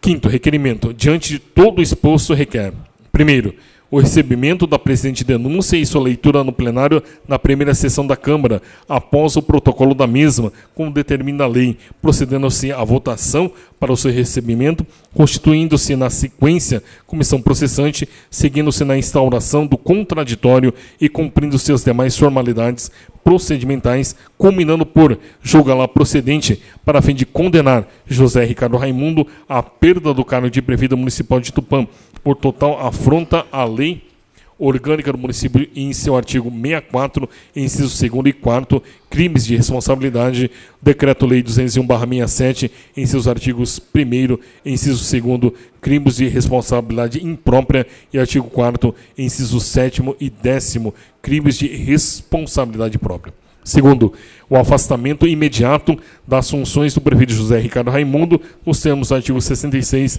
da Lei Orgânica do município de Tupã. Temos em que pede deferimento Tupã, 24 de abril de 2019, assina Luciliana Maria de Abreu. Se a prefeitura inicia, a promotoria vai mandar ela fazer tudo na hora.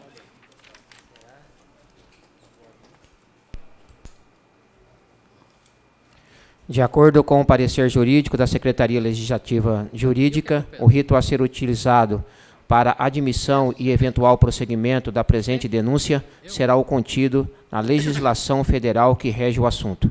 Decreto de Lei 201/67 e artigo 64 e seguintes da Lei Orgânica do município. Isso é real, porque já tem um processo. Será efetuada duas votações, a primeira para receber ou não a denúncia, e depois, se for caso recebido a denúncia, outra votação para o possível afastamento do prefeito ou não. Em discussão, recebimento da denúncia para cassação e afastamento do mandato do prefeito municipal de Tupã, apresentada pela senhora Luciliana Maria de Abreu. Ninguém querendo discutir, colocamos em votação. Senhor presidente, questão de ordem. Questão de ordem, vereador Ribeirão. Solicito votação nominal. É regimental, eu peço ao secretário que chame os vereadores para votar. Vereador Alexandre Combate. Favorável. Vereador Maurício Sérgio Mortágua. Pela aceitação. Vereador Antônio Alves de Souza. A favor pela investigação. Vereador Antônio Carlos Meireles da Silva. Para que a população não possa ser prejudicada e o prefeito possa trabalhar, contrário.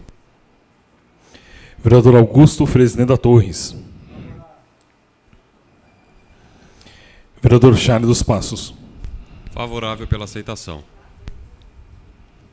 Vereador Eduardo Akira Damitsu. Favorável.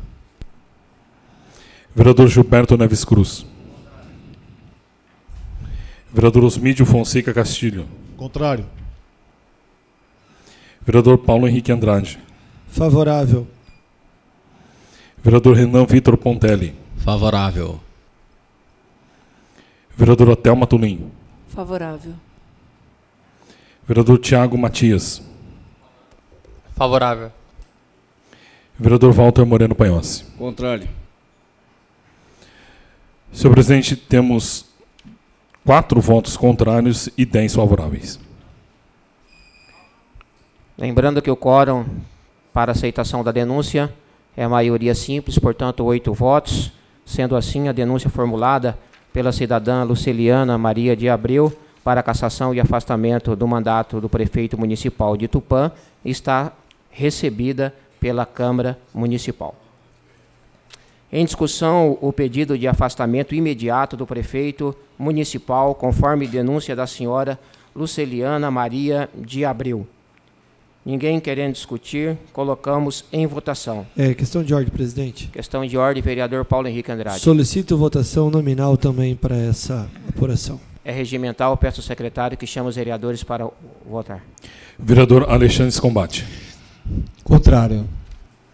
Vereador Maurício Sérgio Mortágua. Contrário. Vereador Antônio Alves de Souza. Contrário ao afastamento, mas antes da investigação. Então, eu sou contrário. Vereador Antônio Carlos Meireles da Silva. Para que a população possa receber os benefícios e o prefeito possa trabalhar, contrário. Vereador Augusto Fresneda Torres. Vereador Charles dos Passos. Contrário. Vereador Eduardo Akira Damitsu. Contrário. Vereador Eliezer de Carvalho. Contrário. Vereador Gilberto Neves Cruz. Vereador Osmídio Fonseca Castilho. Contrário. Vereador Paulo Henrique Andrade. Contrário. Vereador Renan Vitor Pontelli. Contra. Vereadora Thelma Tulim. Contra o afastamento.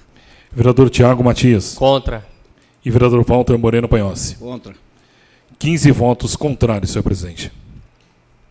Recebida a denúncia e rejeitado o afastamento do senhor prefeito municipal, nós vamos fazer agora o sorteio dos membros para a comissão. Uma vez composta a comissão, seus membros elegerão, desde logo, o presidente e o relator.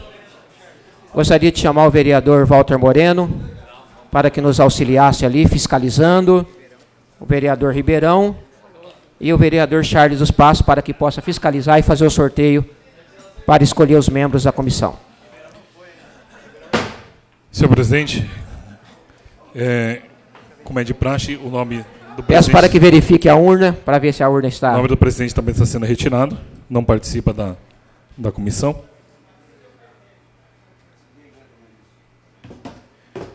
Vamos, então, chamar os nomes dos vereadores que participarão do sorteio da comissão. Vereador Alexandre Combate.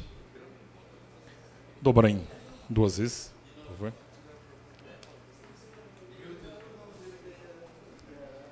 Vereador Amaury Sérgio Mortágua.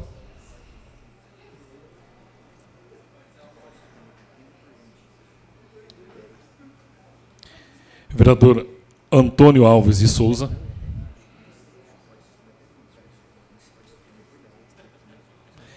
Vereador Antônio Carlos Meireles da Silva. Vereador Augusto Fresneda Torres. Vereador Charles dos Passos. Vereador Eduardo Akira Idamitsu. Vereador Gilberto Neves Cruz.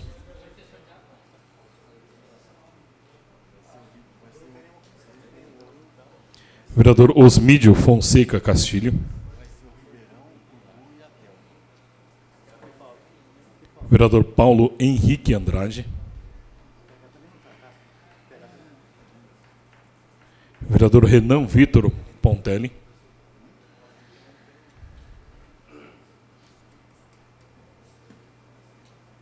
Vereadora Thelma Tolim. Vereador Tiago Matias.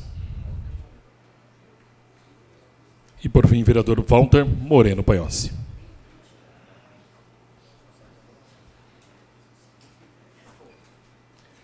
Faremos, então, o sorteio dos membros que comporão a comissão processante.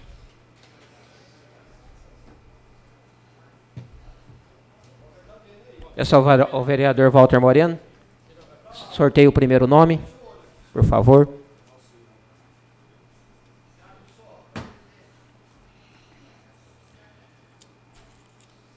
Primeiro vereador sorteado, vereador Gilberto Neves Cruz. Peço ao vereador Charles que sorteie o segundo nome.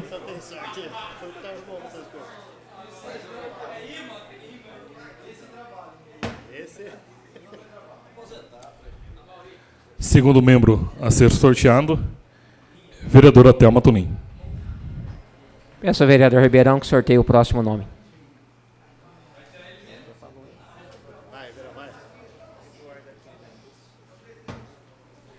Terceiro e último membro,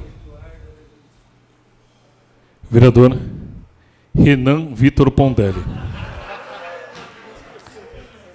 Temos então o sorteio dos 3 membros: Gilberto Neves Cruz, Thelma Tolim e Renan Vitor Pontelli.